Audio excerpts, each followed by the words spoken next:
Hop là. Salut les gens.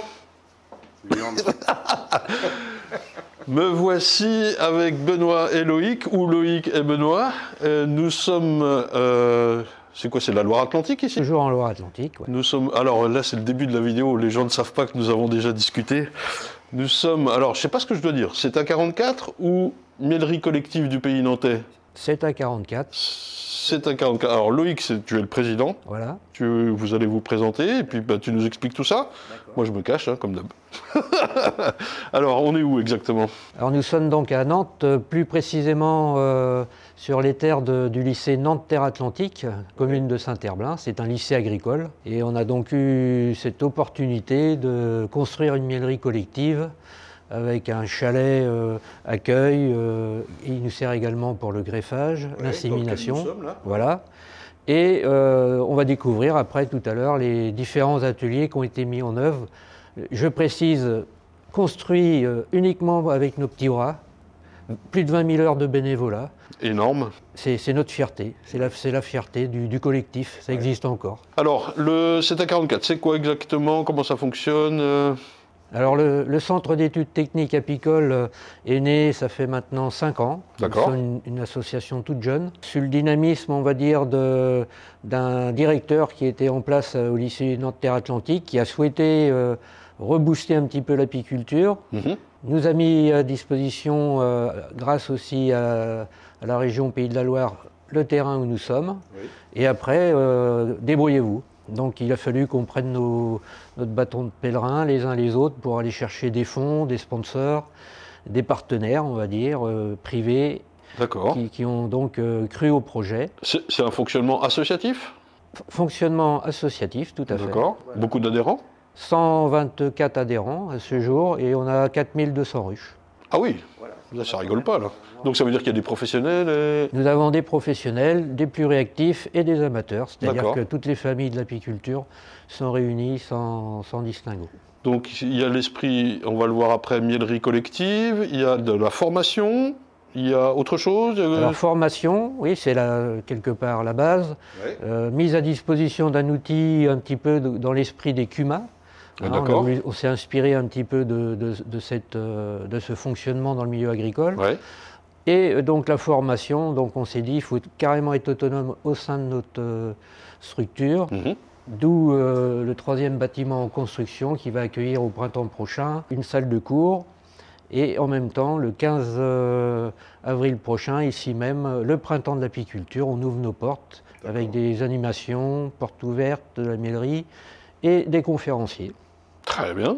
Voilà. Vous avez le CETA lui-même a des ruches? Alors, le CETA a à peu près une centaine de ruches. D'accord. Donc, dispatchées dans 2 ruchers, ici même à Nantes-Terre-Atlantique, pour la formation débutants. Et quand on a aussi la possibilité de faire des thématiques, on a un second rucher qui est plus spécifique sur la sélection, l'élevage, le greffage. D'accord, ok. On a trois pôles également sur le site. Ouais. Le chalet. Donc c'est l'aire d'accueil, conseil d'administration, réunion, greffage. Là-haut à l'étage, on a également une ruche connectée pour mettre à la disposition des gens, on va dire, l'air ambiant de la ruche, respirer l'air ambiant de la ruche. Ça a quand même sacrément du charme, les petits chalets comme ça, quoi. Alors, où est-ce qu'elle se trouve? Elle est ici, voilà. Ah oui. C'est marrant ça. Ouais, ouais. Donc là, tu as des abeilles dedans, on est d'accord? Là, on a des abeilles dedans, tout à fait. On va en mettre 3. Pour l'instant, c'était l'expérimentation, on n'en a mis qu'une seule. Et c'est un plus, on va dire, dans l'animation du CETA. C'est un petit ventilateur qui aspire? Voilà, c'est un petit ventilateur qui aspire l'air. Et puis tout simplement, ensuite, il suffit de respirer l'air. Ouais, d'accord. Voilà. Donc avec Covid, on prend toutes les précautions, oui, bien sûr. Vous changez ou quoi, vous désinfectez? Voilà. Ok. Quelle vertu ça amène? Alors ça, moi pour ma part, je l'ai testé puisque je me suis chopé le chikungunya en Afrique en mission apicole. Bravo. Et donc, bravo, c'était le cadeau. Et hépatite médicamenteuse par-dessus le marché, donc migraine à outrance, courbatures, etc. Donc moi je l'ai testé et honnêtement, pour les migraines, ça m'a fait énormément de bien. D'accord. Pour les allergies également, on l'a testé avec des gens qui faisaient des allergies. Ok. Et donc, c'est déjà quelque chose qui existe, hein, on n'a rien inventé. Hein. Il y a des petits désavantages à avoir la ruche ici, je veux dire pour la récolte, les traitements, les visites, où on se retrouve avec plein d'abeilles là-dedans? Non, pas du tout. On est un petit peu dans le contexte des chalets de montagne, là où on voit donc toutes ces ruches accumulées dans un espace réduit. Il suffit d'ouvrir et les abeilles ressortent. Oui, puis elles retrouvent leur entrée. Elles retrouvent leur entrée. Elles n'ont pas envie du tout de partir vers l'intérieur du chalet. Non, c'est top. Voilà. Et ça nous donne donc une idée, parce qu'on a plein d'idées au CETA 44. Ouais. Le 4e bâtiment, en fait, ça va être un chalet consacré aux abeilles, un petit peu comme les chalets en montagne. D'accord, avec les ruches à l'intérieur. Avec les ruches à l'intérieur. Ok, ok. Voilà. La capacité d'accueil aussi pour nos amis apiculteurs qui arrivent des fois, on va dire, outre Loire-Atlantique, qui souhaitent découvrir Nantes ou faire escale à Nantes. Donc on leur propose également de rester dormir dans le chalet. D'accord, je vous montre en même temps les gens, hein. Il y a un petit chalet bien...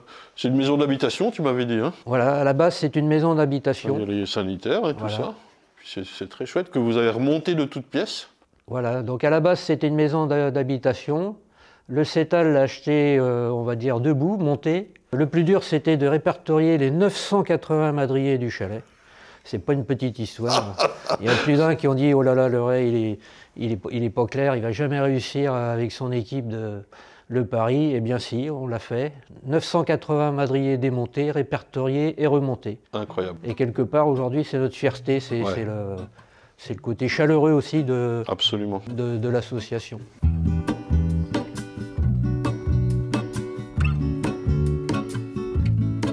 There is a life I lead in this city, hurrying to cup my tea. I can take what I need to get by, it doesn't make it easy. The other piece of my heart moves slow, somewhere in the great unknown. When I return from the afterglow, will you carry me like I am whole again? Wait, hold on, put me together, take me back where I belong. I want it all, I had a feeling but the feeling is all gone. Wait, hold on, put me together, take me back where I belong. I want it all, I had a feeling but the feeling is all gone. Et donc, toi tu es Benoît, c'est ça? Donc moi je m'appelle Benoît, je fais aussi partie prenante du CETA, je suis apiculteur en pluriactivité. Ouais. Je suis spécialisé dans la génétique, donc je fais des rennes sur le type Buckfast. D'accord. Je suis sur le secteur de nord-ouest de Nantes. J'ai aussi pour gestion de gérer les ruchers des partenaires du CETA. Oui. Et je suis ici pour le CETA la personne responsable des formations, donc les formations techniques. Donc ça avec les adhérents, mais aussi ce que j'ai compris avec le lycée qui est là, quoi. C'est ça. Donc on est en partenariat avec le lycée, il y a 1200 élèves sur le lycée. Donc on a une partie certification de spécialisation en apiculture. Donc c'est moi qui suis en charge en tant qu'enseignant vacataire de former des gens qui viendront... Et ça représente beaucoup d'élèves par an? Alors, on est entre 10 et 15 élèves sur une saison, donc ça, on travaille de début mars à fin septembre. D'accord. Donc pour vraiment être dans la période saison apicole, la maîtrise, il y a une partie cours théorique. On a un rucher aussi sur le lycée et après il y a une partie stage chez les apiculteurs. D'accord, aussi. Qui nous prennent nos stagiaires pour les former plus techniquement. Oui, c'est complet quoi finalement. C'est une formation qui est complète. À la sortie, ces gens-là, ils sont capables d'être salariés ou saisonniers chez des apiculteurs, ce qui n'est pas négligeable. Hein. Bah non. Souvent, trouver un saisonnier qui maîtrise les abeilles, c'est pas forcément simple. Donc derrière, c'est compliqué. Notre rôle, c'est de former ces gens-là. Évidemment, ils ne viennent pas tous professionnels dans le domaine.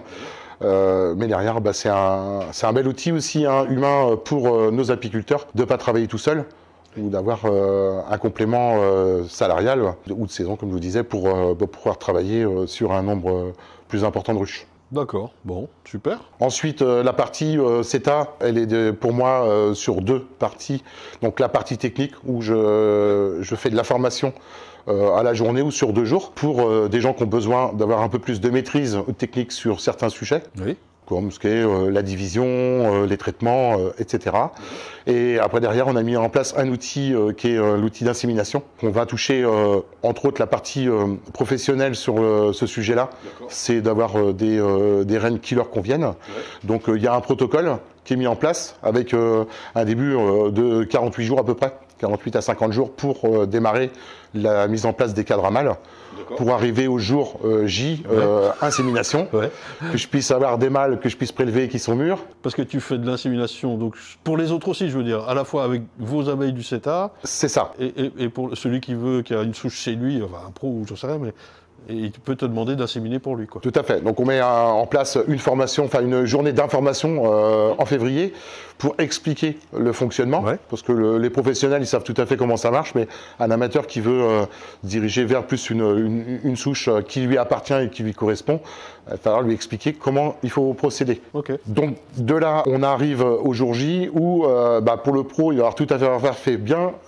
Ce qui est la partie amateur, parfois on a peut-être besoin, si les mâles ne sont pas matures, on a des bancs à mâles qui sont sélectionnés pour pouvoir travailler. Bon, c'est bien, vous avez bien réfléchi à tous les tenants, les aboutissants du truc. Là, c'est vachement bien, les gars, bravo. Merci. Ah, tu nous montres la partie où pour l'instant, tu fais l'insémination. C'est ça, c'est la partie insémination avec une plateforme inox alimentaire qu'on peut désinfecter. Ouais, okay. Là, on peut travailler tranquillement. On s'isole quand on fait l'insémination et on a aussi là encore une fois un chouette outil de travail pour pouvoir faire de la sélection, faire quelque chose de propre. Oui, d'accord. Bon, très bien. Donc Benoît, tu n'as pas le micro, mais je prendrai le son de la caméra, les gens. On fait avec les moyens du bord.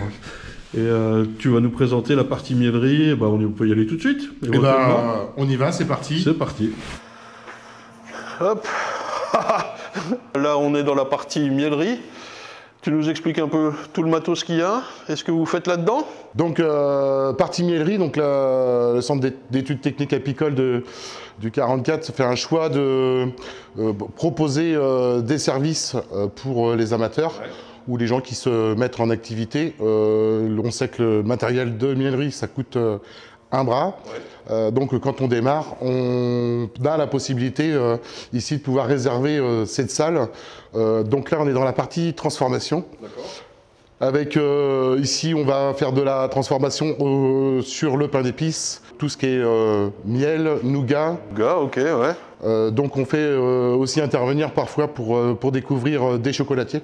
D'accord. Qui vont nous faire des formations et qui vont nous expliquer comment ils travaillent. Il y a des intervenants extérieurs, ok. C'est ça. Ouais.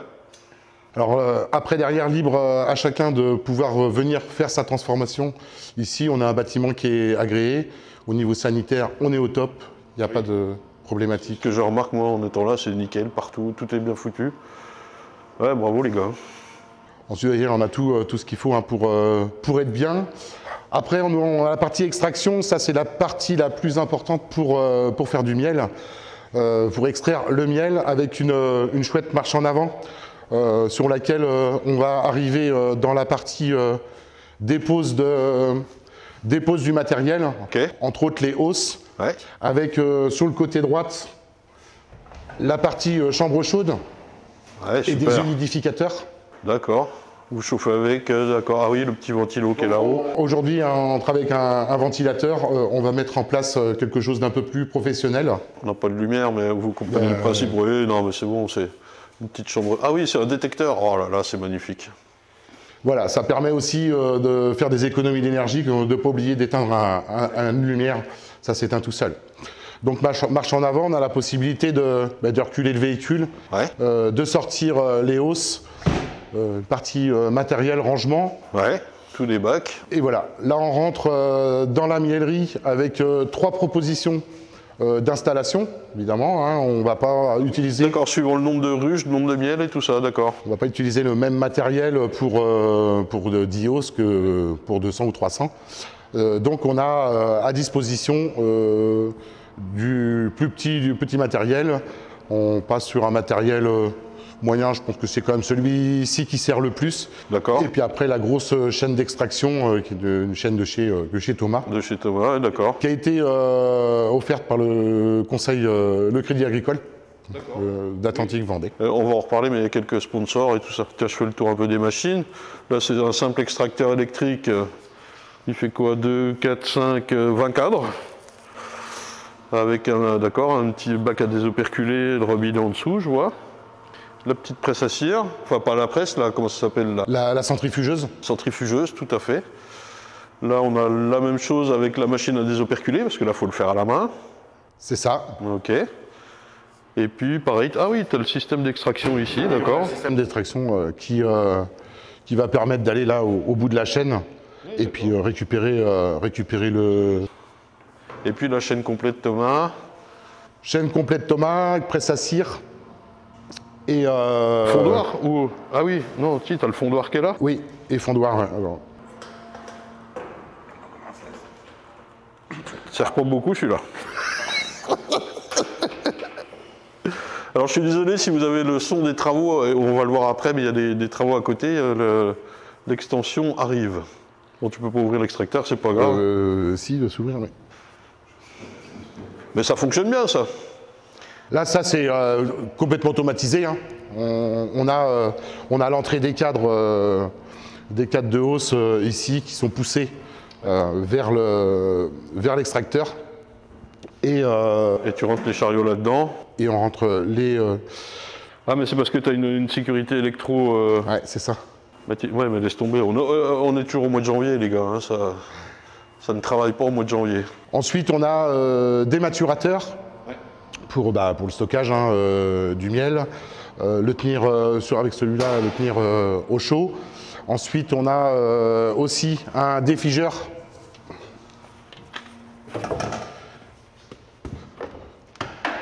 Qui va permettre de mettre des seaux dedans pour défiger le miel et puis pouvoir l'extraire quand il a... Parce que vous n'en servez pas pour fondre de la cire, il n'y a pas de robinet, pas de sortie, ça c'est juste pour chauffer? On peut s'en servir pour...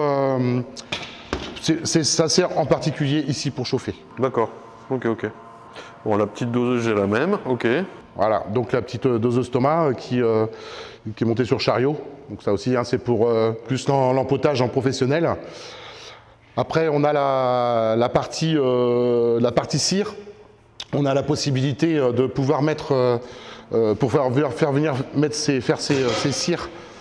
Oui, d'accord. Petit gaufrier. Le gaufrier qui va bien. Bon, super.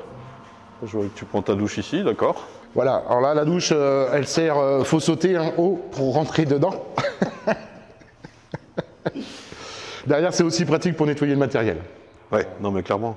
Moi j'ai un grand bac aussi en inox et c'est pratique quoi. Bon super, ça fait une belle miellerie quoi. Voilà, puis après on a la partie c'est grand, vestiaire. Hein, je vous le dis, les gens à l'intérieur, quand on se sent pas oppressé, c'est grand. Hein. Ça c'est d'accord, vestiaire, toilette, ok. C'est ça, on a de la place pour se tourner, pour être bien. Ouais, non, c'est bien. Hein. Quelque chose qu'il faut tenir propre. Donc nous aussi on a une vigilance, surveillance, parce que derrière on a des gens consciencieux sur le nettoyage. Sauf que derrière, il faut quand même repasser derrière pour qu'on ait quelque chose de clean à reproposer derrière. Donc, sous système de réservation par Internet, on réserve un créneau horaire et une date sur laquelle on a besoin d'extraire. Et on vient vous proposer l'établissement pour pouvoir vous expliquer comment ça fonctionne, pour ceux qui ne connaissent pas. Après, les gens qui ont l'habitude, bon, ils font leur petite réservation. Ils viennent et derrière, ils font leur extraction comme ils l'entendent. Très bien.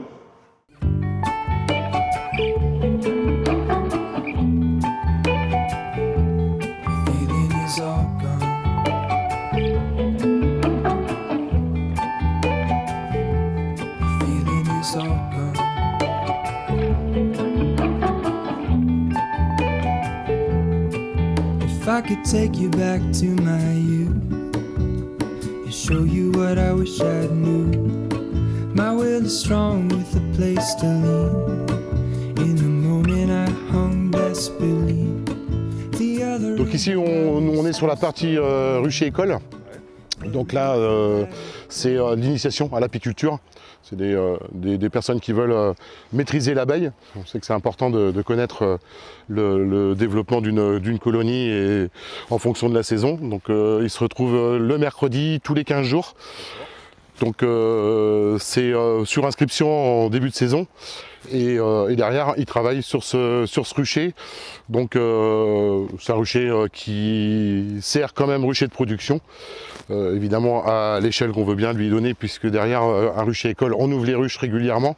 Ouais. Je dirais tous les 15 jours. Et ça fait que les abeilles, elles sont pas forcément adéquates sur...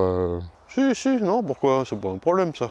Oui, après c'est manipulé, oui, c'est ouvert. Des reines qui sont cassées ou des choses comme ça. Voilà, ça arrive. C'est pas très grave ça. Ça, ils s'aiment pas trop. Non. C'est votre génétique alors? Alors c'est notre génétique, c'est des ruchers qu'on travaille sur de la division, sur la production, sur les... Vous faites vos rennes. On fait les rennes. Ouais. Donc moi je m'occupe justement particulièrement de la production de rennes en picking, en greffage. Ouais. Après derrière on leur apprend aussi à faire de la division sur ce qu'on appelle la division sur champ. C'est-à-dire une division naturelle. Ouais, et puis derrière, on travaille un peu plus sur le greffage pour sélectionner sur des rennes qui sont douces, parce que derrière ici, on travaille en rucher école. Ouais, là, donc on est dans un lycée, hein, là, enfin, où... On est sur un lycée et CFPPA, donc Centre de formation pour adultes, et lycée en même temps. Donc derrière, on a besoin quand même de sécuriser le site. On sélectionne donc nos rennes de façon à ce qu'on ait quelque chose de manipulable et... Fais gaffe. C'est le temps de l'élagage. Hein. Et vous avez alors un rucher ici, là on est juste un petit peu à l'arrière du lycée, qu'on voit là-bas dans le fond peut-être, je ne sais pas si ça se voit beaucoup. Il y en a...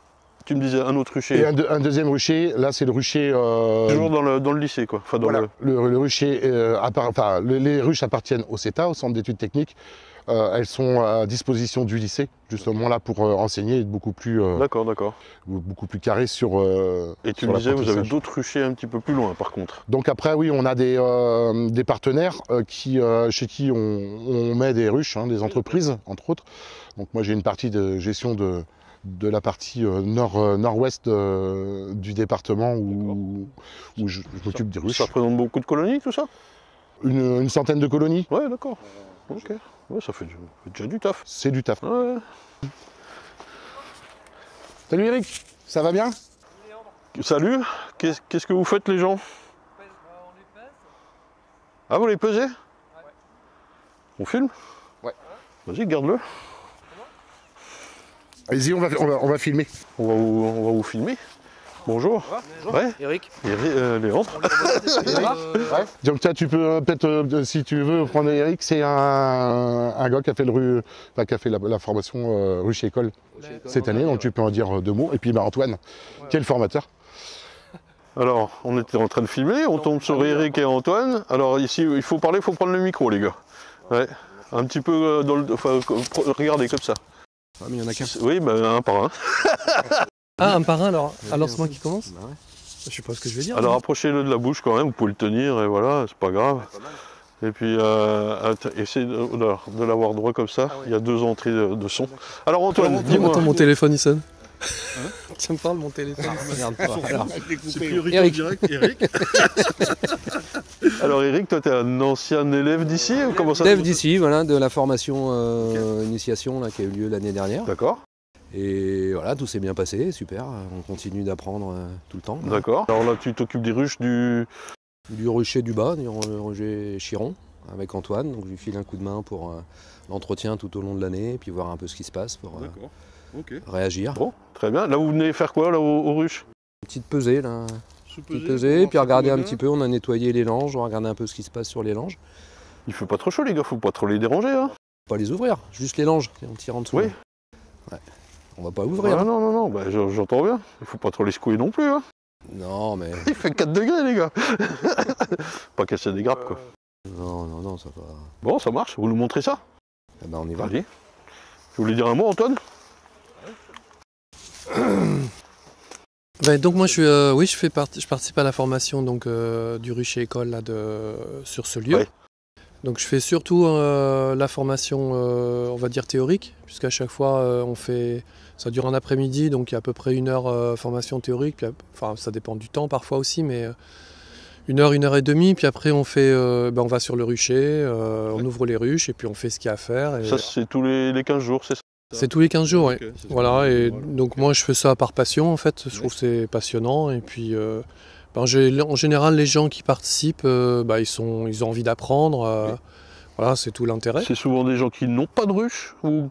Il y a les deux en fait, il y a des gens qui n'ont pas de ruche, qui connaissent rien à part ce qu'ils ont pu glaner à droite à gauche souvent sur internet. Et puis il y en a quelques-uns qui ont des ruches mais qui n'ont pas fait de formation. Et donc ils sentent qu'ils ont besoin quand même d'avoir un peu plus à la fois de théorie et puis de pratique pour voir comment, voilà, parce que parfois ils sont un peu perdus, quoi. Super. Voilà. Merci. Bon, il y a les bonnes choses des fois sur internet. Ça s'appelle moi une saison. Oui, non, mais saison d'abeilles. Oh, tu me connaissais pas il y a 5 minutes, arrête moi. J'ai pensé, je me suis dit merde, j'ai fait ça. Tu seras dans la vidéo. Allez. Simplement sur internet, c'est vrai que bon, ça fait pas. Je pense que la pratique, ça compte quand même. Ah ben bien sûr. Puis de pouvoir parler. C'est la base. Si on a lu le côté de l'échange. Ouais. Ça reste fondamental. Évidemment, c'est la base. Allez, montrez-moi votre ruche. Dans le son, hein, c'est pas grave. Tu mettras de la musique? Ouais, je mettrai de la musique.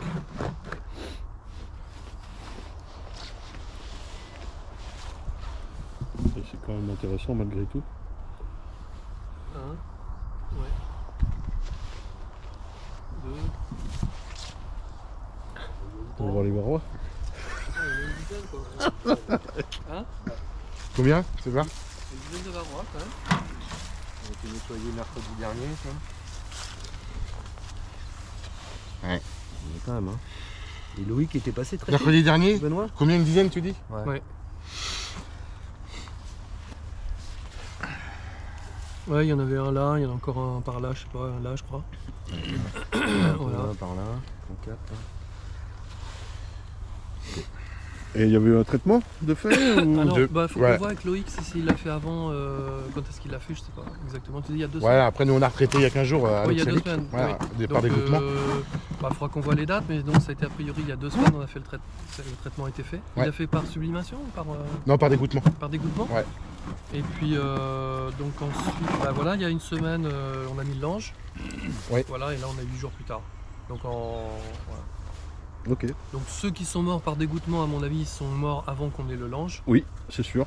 Voilà, donc là ça nous donne finalement un peu une idée de... L'instantané, du résiduel. Oui, ça tombe, c'est du flash. Ouais. Hein. Ouais. On est sur le traitement flash. Et donc après, on pèse, à chaque fois on pèse rapidement, quoi. Un petit peson. Voilà. Et alors toutes vos ruches doivent être au même poids? La ruche, tu veux dire la caisse? Oui, enfin ce que vous pesez, vous devez trouver le même partout ou comment vous faites? Après là on a pesé il y a vers mi-octobre là. Ouais. Donc après on va regarder. Tu fais une comparaison par rapport à octobre. Ouais. Voilà, on compare et puis que dire. Puis après en fait là faut qu'on regarde chaque ruche parce que c'est vrai qu'il y en a qui sont sur 5 cadres simplement, donc déjà. Ouais, c'est ça le truc, c'est ça que je voulais dire, c'est qu'elles sont pas toutes pareilles. Elles sont pas toutes pareilles. Quel est votre par rapport à octobre? Ouais, voilà. Okay. Mais sinon une ruche d'Adam complète, correcte, en pesée quoi, faut qu'elle pèse 30-32 kg. Hein. Sur 10 cadres? Sur 10 cadres. Ouais.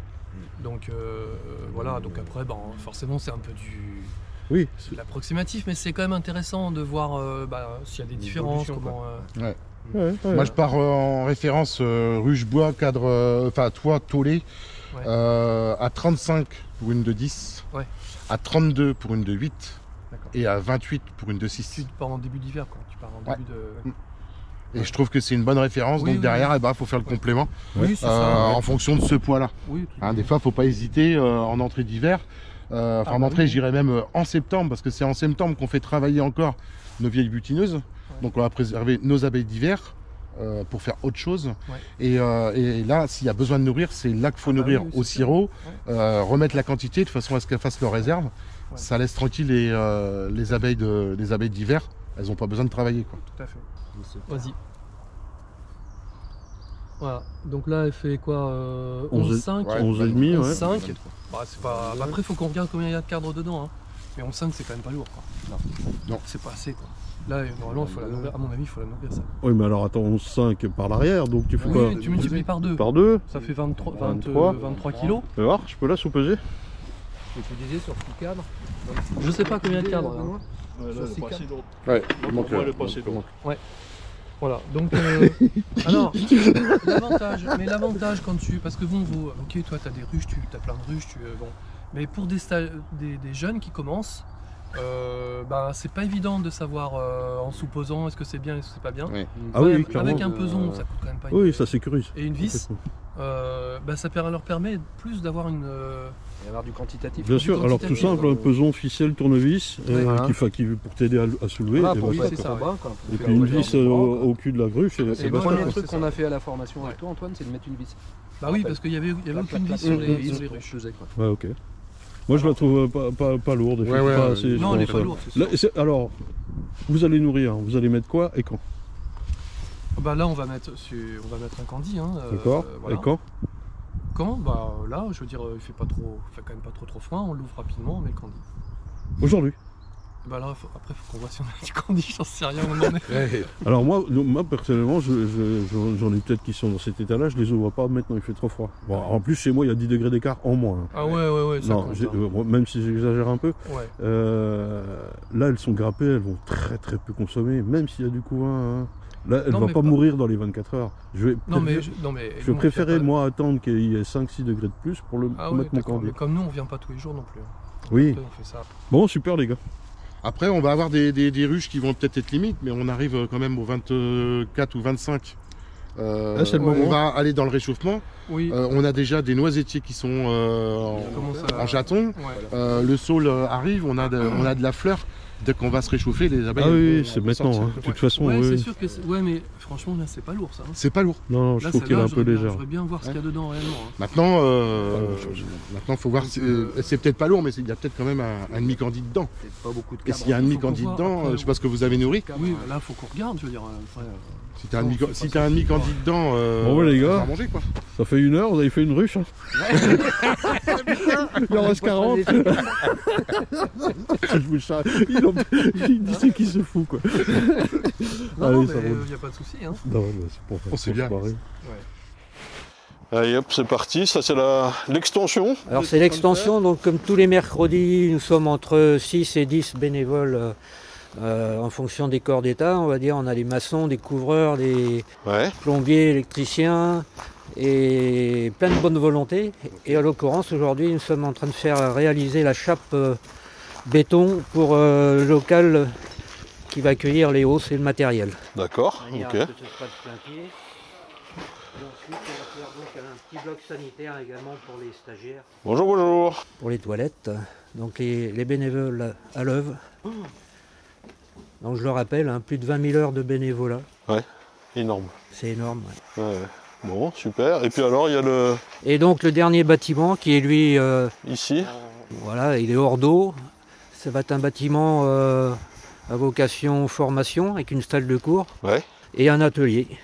D'accord, on peut jeter un petit coup d'œil, voir le futur du CETA.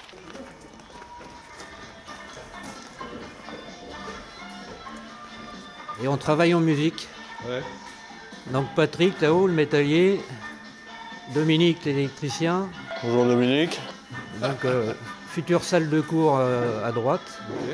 Et ici le petit atelier pour les stagiaires, pour le gaufrage, mise en place des ruches, etc.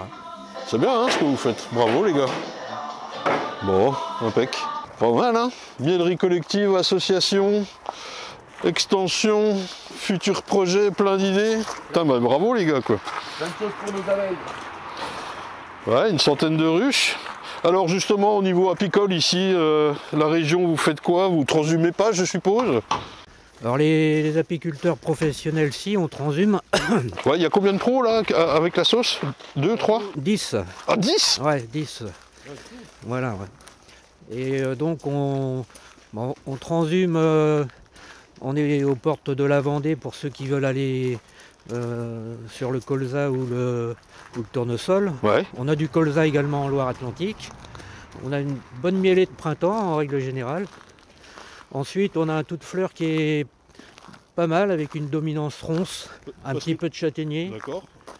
Le printemps, c'est une dominante colza quand même? Ouais, colza, aubépine, saule.